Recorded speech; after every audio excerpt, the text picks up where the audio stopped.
அனைவருக்கும் வணக்கம். நான் doctor M S. Vishanandhini, Siddha physician, Lotus Women Care Hospitals, PCOS speciality centre, Saibaba colony, Coimbatore, KK Nagar, Chennai. இனியவு இன்று நிகழ்ச்சியில் தொடர்ந்து நம்ம பெண்கள் சார்ந்த பல ஆரோக்கிய குறிப்புகளை பார்த்துட்டே வரோங்க. அந்த வகையில் இன்னைக்கு நம்ம சொல்லக்கூடியது, நிறைய பெண்களுக்கு இன்னைக்கு வந்து மெனப்பாஸுக்கு அப்புறம் அவங்க உடல்ல கவனம் செலுத்தணும் அப்படிங்கிறது மறந்துடுது. ஆனா மெனப்பாஸ்க்கு அப்புறம், அதாவது பூப்பு முதிர்வு பருவத்துக்கு அப்புறம் ஒரு 50-55 வயது கடந்த பிறகு அவங்களுக்கு தேவையான முக்கியமான 5 வைட்டமின் சத்துக்கள் பத்தி தான் நம்ம பார்க்க போறோம். அது இருக்கக்கூடிய உணவுப் பொருட்கள் என்ன, அதை எப்படி எடுத்துக்கணும், அதனால அவங்களுக்கு என்னென்ன நன்மைகள் கிடைக்கும் அப்படிங்கிறத பத்தி எல்லாம் தான் இன்னைக்கு நிகழ்ச்சியில நம்ம பார்க்க போறோம். ஸோ மெனப்பாஸ்க்கு அப்புறம் என்ன சத்து, 5 சத்து தேவைன்னு பார்த்தீங்கன்னா, முதல் சத்து வந்து வைட்டமின் ஏ. இப்போ பெண்களுக்கு என்ன பிரச்சனைன்னு கேட்டிங்கன்னா, அந்த மெனப்பாஸுங்கிறது நமக்கு வெளியே தெரியாது. ஆனால் அது வெளியே தெரியக்கூடிய சில குறிகுணங்கள் இருக்கு. உதாரணத்துக்கு வந்து நம்மளுடைய உறுப்புகள்லாம் சுருங்கிறது, நம்ம தோல்ல அதிகமான சுருக்கம் ஏற்படுறது. ஏன்னா அந்த தோல்ல எலாஸ்டிசிட்டி குறைஞ்சிட்டு தோல்ல சுருக்கம் ஏற்படுறது. அதே மாதிரி பெண்களுக்கு முகத்துல வந்து பாத்தீங்கன்னா நிறைய கருந்திட்டுகள் இருக்கும். மங்கு மாதிரியான விஷயம், மலாஸ்மா அப்படின்னு சொல்லுவோம். சில பேருக்கு கண்ண பகுதியில மட்டும் இருக்கும், சில பேருக்கு முகம் ஃபுல்லாவே உருவாயிடும். இது வந்து ஈஸ்ட்ரோஜன் சார்ந்த ஹார்மோன், FSH LH ஹார்மோனோட இம்பேலன்ஸ்னால உருவாகுது. ஆனா இதுக்கான தீர்வு வந்து வைட்டமின் ஏ சத்து நிறைந்த உணவுகள் தான். ஸோ மஞ்சள் பூசணி அதை வந்து உணவுல அடிக்கடி சேர்த்திக்கிறது, கேரட் ரெகுலராக சேர்த்திக்கிறது, கீரை வகைகள் அதிகமாக சேர்த்திக்கிறது, இது எல்லாமே பார்த்தீங்க அப்படின்னு சொன்னால் வைட்டமின் ஏ சத்து நிறைந்ததாக இருக்குது. ஸோ மெனப்பாஸுக்கு அப்புறம் பெண்கள் சேர்த்திக்க வேண்டிய காய்கறிகளில் முக்கியமான காய்கறி மஞ்சள் பூசணியாகவும் இருக்கும். கேரட், கீரை வகைகள் ரெகுலராக ஒரு கீரை டெய்லி சாப்பிடணும். சாப்பிடும் பொழுது இந்த வைட்டமின் ஏ சத்து கிடைச்சிது அப்படின்னு சொன்னாலே முகச்சுருக்கமும் இருக்காது, தோலில் ஏற்படக்கூடிய நிறமிகள் குறைபாடும் சீராகும். அடுத்து பார்த்தோன்னா வைட்டமின் சி சத்து.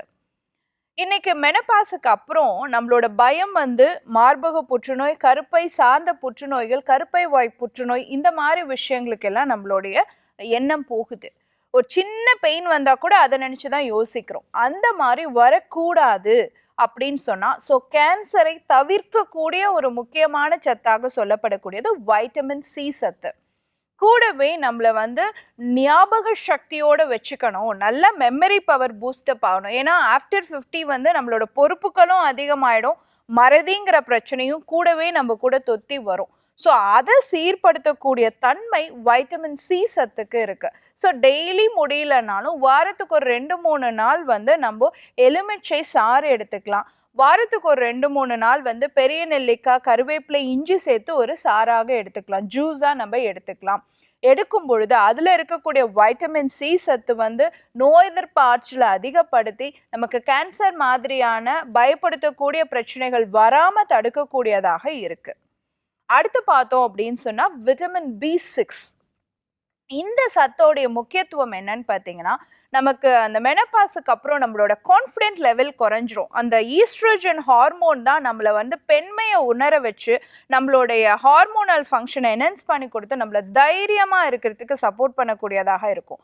ஆனால் அந்த ஹார்மோன் குறையும் பொழுது அதுக்கப்புறம் நமக்கு டிப்ரெஷன், ஆன்சைட்டி, அந்த மாதிரியான விஷயங்கள்லாம் இருக்கும். ஸோ நிறைய பெண்கள் சொல்லுவாங்க, டாக்டர் எங்கள் அம்மா இதுக்கு முன்னாடியெல்லாம் ரொம்ப போல்டாக இருப்பாங்க, ஆனால் இப்போல்லாம் வந்து ரொம்ப சீக்கிரம் அவங்க ஃபீல் பண்ணுறாங்க, எமோஷ்னலாக சீக்கிரம் டிஸ்டர்ப் ஆகிடுறாங்க அப்படின்னு சொல்லுவாங்க.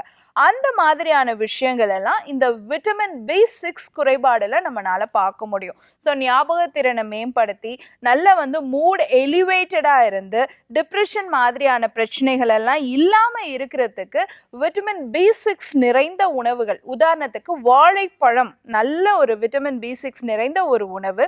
சிறு மீன் வகைகள்லையும் விட்டமின் B6 இருக்கு, நம்மளோட ஆட்டு ஈரல்லையும் விட்டமின் B6 இருக்கு. ஸோ இதெல்லாம் நம்ம எடுத்துக்கும் பொழுது இந்த மாதிரி மனம் சார்ந்த விஷயங்கள் எல்லாம் நம்மளை பாதிக்காம நம்மளால தடுக்க முடியும்.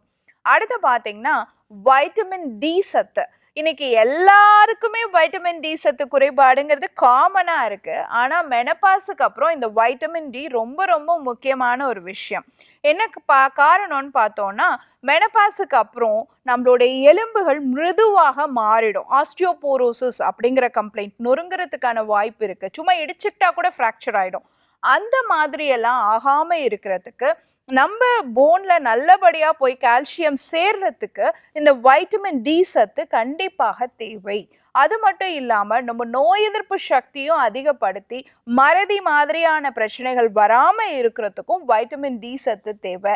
அதே சமயம் எஃப்எஸ்ஹெச் எல்ஹெச்சோடைய லெவல் அப்போ வந்து நல்ல கூட ஆரம்பிக்கும். அப்போ நம்ம உடல்ல பலவிதமான மாற்றங்கள் இந்த மெனபாஸ்னால உருவாகும். அதை எல்லாமே சீர்படுத்தி ஒரு ஹார்மோன் ரீப்ளேஸ்மெண்ட் தெரப்பியாகவே இருக்கக்கூடியது இந்த வைட்டமின் டி சத்து.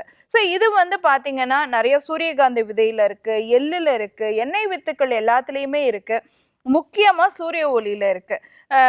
எப்பயுமே சேர்த்திக்கக்கூடிய சத்துக்களில் வைட்டமின் டி சத்து முக்கியம்னு சொல்லும் பொழுதே வாக்கிங், அதாவது சன்லைட் வாக்கிங்கிறது ரொம்ப ரொம்ப முக்கியம். ஸோ காலை ஒரு இளம் வெயில், மாலை ஒரு இளம் வெயில் அப்படிங்கிறதும் வாக்கிங்க்கு மட்டும் இல்லை, நம்ம மனநிலையை சீர்படுத்தி கொடுக்கக்கூடியதாகவும் இருக்கும்.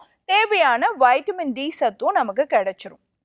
அடுத்து பார்த்தீங்கன்னா கோலைன் அப்படிங்கிற சத்து.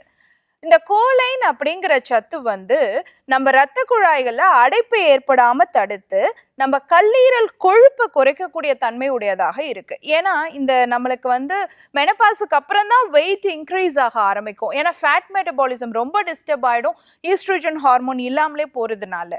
அப்போ நம்ம கல்லீரல்ல கொழுப்பு சேரும் பொழுது அந்த கொழுப்பு ரத்தத்துல வந்து ட்ரைகிளிசரைடாகவும் எல்டிஎல்லாகவும் மாறி நம்ம ரத்த நாளங்கள்ல அடைப்பை ஏற்படுத்தக்கூடியதாக இருக்கும். அதுக்கு தேவையான ஒரு சத்து வந்து கோலைன் அப்படின்னு சொல்லக்கூடிய சத்துப்பொருள் நிறைந்த உணவு முறைகள். ஸோ அது வந்து நிறைய பருப்பு வகைகள் எல்லாத்துலேயுமே நம்ம ரெகுலராக வந்து எனக்கு பருப்புனா கேஸ் ஃபார்ம் ஆகிடும் டாக்டர் அப்படின்னு மேக்ஸிமம் லேடிஸ் வந்து ஆஃப்டர் 50 இயர்ஸ் சொல்லுவாங்க. அந்த மாதிரி இல்லாமல் பருப்பு வகைகள், நிறைய கொட்டை வகைகள் ரெகுலராக சேர்த்திட்டு வரணும். நிறைய கீரை வகைகள் நிறைய சேர்த்திக்கணும். இதெல்லாம் எடுத்துக்கும் பொழுது இந்த கொழுப்பு சத்து குறைந்து அது கூடவே வந்து நம்மளுடைய உடல் பருமனும் குறையறதுக்கான சான்சஸ் இருக்கு.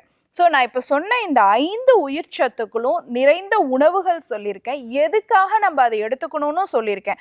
கண்டிப்பாக மெனபாஸுக்கு அப்புறம் நம்ம உடல் ஆரோக்கியம்ங்கிறது ரொம்ப ரொம்ப முக்கியம். அதுதான் ரிமைனிங் நம்மளோட 50 இயர்ஸை வந்து நம்மளை தாங்கி ஒரு ஆரோக்கியமான வாழ்வியல் முறைக்கு கூட்டிகிட்டு போகக்கூடியதாக இருக்கும். ஸோ பயன்படுத்தி பாருங்க.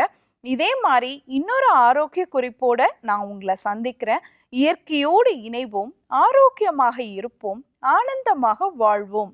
நன்றி, வணக்கம்.